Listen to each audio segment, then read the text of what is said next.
Rozbíkala sa mi kontrolka žhavenia.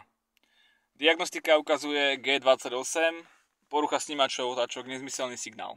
Hej. Takže je jasné, že treba vymeniť snímač otáčok. Hej. No.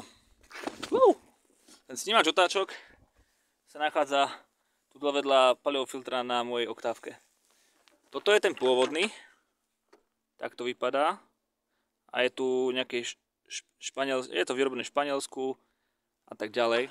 A tu máme OM číslo, podľa ktorého by sa to malo kúpiť, hej.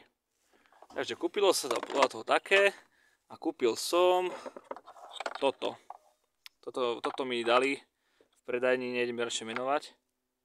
A mala by to byť akože plnohodnotná náhrada za to. Je to trochu iné, vidíte tu na upevnení a tak ďalej, tu nič také napísané. A že vraj veľmi kvalitní Japonci, hej, tu už nie je žiadne číslo. Že kvalitný NTK Japonci, hej. Ale keď pozriete Made in China, hej. Teraz som kúpil, a proste vymenil som ho a stále ten istý problém. Tak idem skúsiť. Kúpil som tzv. Nemecký výrobok, hej, Vemo. A toto upevnenie je také isté, ako bolo na tom pôvodnom. Kód tu není žiaden, hej. Ale čo je zaražajúce, že nemecký výrobok, najdražší snímač, aký som našiel na toto auto, a Germany a tiež Made in China. Vymeníme to a uvidíme, či to už konečne pôjde. Tu máme snímač od kľukovej hriadele. Keď sa tento pokazí, auto nejde ani len naštartovať. Ten je dôležitejší. Ten som práve potreboval vymeniť. Máme tu ešte ďalší snímač otáčok od váčkovej hriadele. Ten je pod týmto krytom. Dá sa k nemu dostať, keď zhodíme trubicu a toto potrubie. Ten, keď sa pokazí, tak auto ide trhane, blbne, ale naštartovať sa dá. Vymenil som, ideme na to.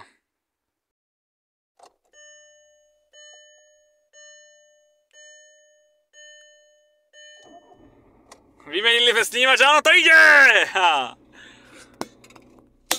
A toto videjko robím s odstupom času na svedectvo, ako sa Boh o mňa parádne staral. A taktiež aj pre povzbudenie a inšpiráciu tým, ktorí majú podobný problém s autičkom, možno že aj s oktávkou alebo tak ďalej. Takže týždeň som sa trápil, lebo som chcel to autičko opraviť a skúšal som všetko, hej. Takže samozrejme najprv som vymenil snímače, obidva, nepomohlo. Tak som meral káble od riacej jednotky po snímače. Parádne, všetko fajn. Tak som myslel, že je riacej jednotka poškodená, ale keď diagnostika funguje, tak asi a dá sa pripojiť, tak asi nebude poškodená riacej jednotka. No, už som bol úplne na nervy z toho a nevedel som čo s tým. Tak som to odovzdal Bohu. Bože, veď ty sa o mňa postaráš, ja nepotrebujem auto, ja potrebujem teba. Postaraj sa o toto, ja ti to odovzdávam. A začal som sa tešiť, že Boh niečo urobí, Boh sa o mňa postará, že budem vidieť jeho starostlivosť. A tak sa aj stalo. Lebo si predstavte, ten týždeň, čo som riešil len to auto, ja som sa cítil tak prázdny, ja som nemal nič, čo by ma za ten týždeň potešilo. A ja takto žiť nechcem. Chcem žiť život, v ktorom vidím, že Boh sa o mňa stará a zažívam niečo viac a môj myšlienkový svet je bohatý. No, bola sobota, išiel som do práce, viete, robím ručne vodiča, takže autinko sa mi zíde, na keďaké nástupy, aké vlaky meškajú. No meškal vlak vyše, že 15 minút, 25, pol hodina a tak ďalej a tak ďalej. A to bolo blbé, lebo ja by som nie, že nestihol na nástup do roboty, ja by som nestihol na odchod svojho vlaku, ktorý mám viesť. Tak hovorím, Pane Bože, ty sa o mňa postaraj. Potrebujem sa dostať rýchlo do mesta.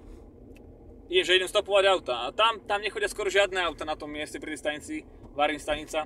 Tam to je také vyľudnené, hej. A idem tam a stalo tam autičko, chlapík bol v ňom a hovorím, dobrý deň, prepáčte, idete náhodou do Žiliny? On že, nie, neidem. Ale, ak chceš, tak tam zoberiem. Hej, to vážne, to urobíte pre mňa? Hej, jasné, poď, sadaj. A tak som zavolal ešte ďalších dvoch cestujúcich, čo tam boli na zastávke, zobrala ich. Ešte aj kolobežku zobral. A zobral nás všetkých a potom sa išiel späť vrátiť do Varína. Čiže on len kvôli mne kvázi išiel tú trasu, hej. Potom večer, súpravý vlak, paráda. Mal som sa ako dostať domov, keďže som končil kolo polnoci. No dobre. A na ďalší deň dali mi takú istú šichtu. Ráno vlak nemeškal, ale večer spolieham sa na súpravý vlak, pohode, však pôjde. A kamarát mi asi o 12. volal: Michal, viem, že sa ti pokazilo auto, toto. Keby si náhodou potreboval, ja ťa môžem odviesť. Večer budem v meste, daj vedieť. A že na čo, veď nie im treba, veď pôjde mi súpravý vlak, pôjdem naň.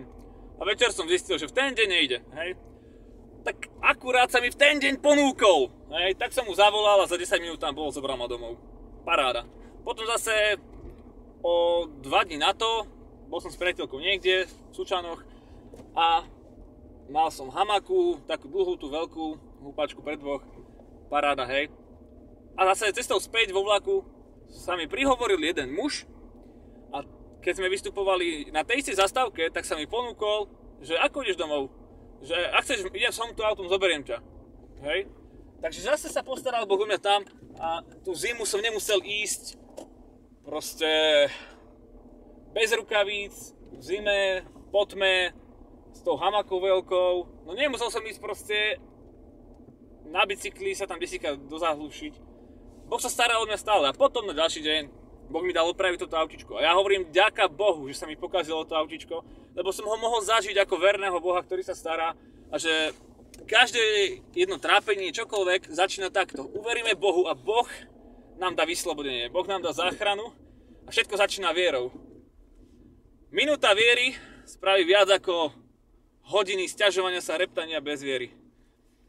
Keď muž povie, keď žena povie mužovi: ja ti dôverujem, ty sa o mňa postaráš. Nič krajšieho nie je. Takisto aj keď my povieme Bohu: verím ti, teším sa na to, čo urobíš, ocko.